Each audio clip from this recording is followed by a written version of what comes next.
Welcome to the Art of Conservation, a series we're doing for National Arts Month, where we show you how we conserve artworks at the National Museum. I'm Sergey E. Cuyuga, Museum Technician 2 of Architectural Arts and Built Heritage.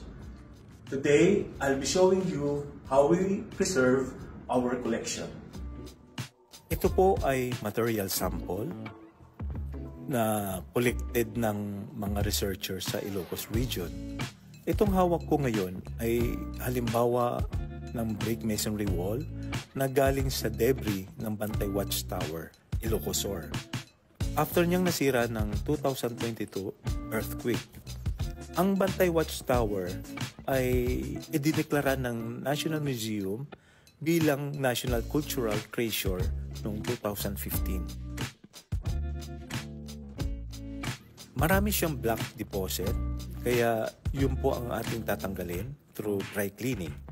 Sa dry cleaning po, gagamitin natin siya ng soft bristle brush para di gaano maapektuhan yung ibang surface ng original material.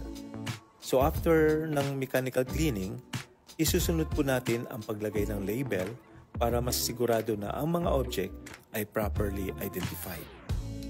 After matapos ng mechanical cleaning at labeling, ipiprepare po natin for packing for transportation in preparation para sa exhibition sa National Museum of the Philippines, Ilocos, later this year.